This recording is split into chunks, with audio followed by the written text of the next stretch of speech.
My name is Vincent Bravo. No. Um, I was a real naive kid. I graduated from Cook High School in 1965. I entered college, which time was the Vietnam War was going pretty heavy, and I went into college, and I noticed that my grades were failing. I wasn't doing as well as I should be doing. So I dropped out of college and went ahead and joined the Army. Uh, I knew the probability of going to Vietnam was strong. Actually, I wanted to go because I heard a lot of talk about Vietnam, and since I was very naive, I was looking forward to it. As I enlisted into the Army, I also went into I was trained as a combat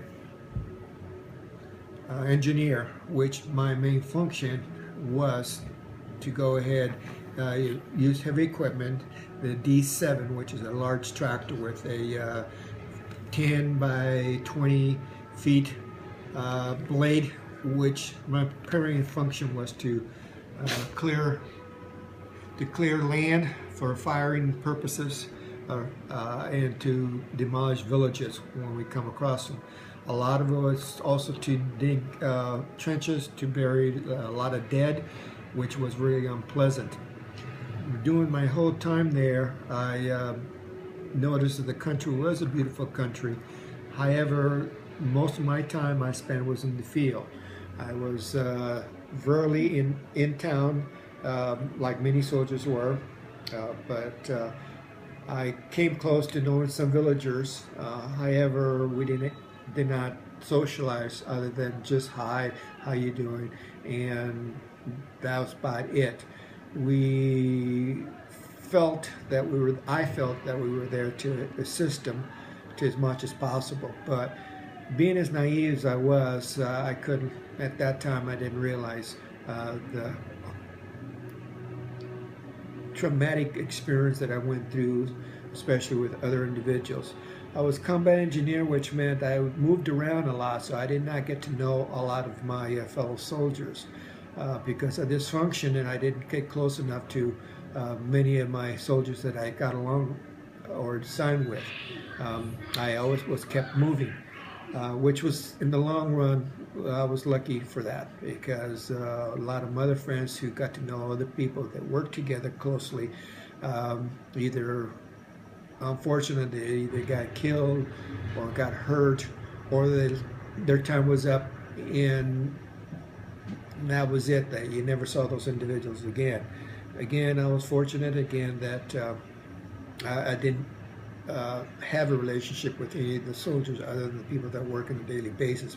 But even at that, it was just more or less a supervisors to indicate what I needed to do for that day. Again, I was not infantry.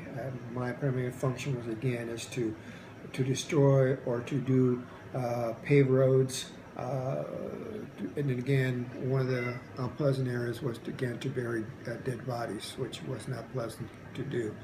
I did not finish my tour. I was only there 9 months. I caught malaria, which caused me to be sent back to Japan. I spent there about 2 months recovering, and did not return to Vietnam. I was fortunate again when I did come home. I did not get any problems with the public, because at that time the Vietnam War was unpopular. A lot of my friends that came over were, again, or hassled or stated they were baby killers. I was fortunate enough that I did not come across that situation. During my time there, I just did my time, did my best. Whether or not I believe we were there, well, that was I was there because my country sent me there, and I did my best. I was just fortunate enough that I was not hurt or disabled in any way. I'm fortunate in that in many ways. Unfortunately, I did have some friends that did not return, also some who were disabled for whatever reason. Again, it was an experience for an individual who was naive and appreciated what we had in the United States. So again, it was one of those areas that I appreciated, what I have learned, gone through, but again, it was an experience that I hope I never have to do it again. However, being at 60, turned 70, needless to say, I don't think Uncle Santa will be calling me again to service. However, if I was young enough again, I would probably again volunteer to be in the service. I think it's one of the important things for an individual to do their time, whether they're conscientious objector or not. They can always go into a non-combat situation. War is not pleasant. It's not fun. However, it does make you think about a life that's very important. And again, we're trying to help other individuals be able to survive that kind of conflict.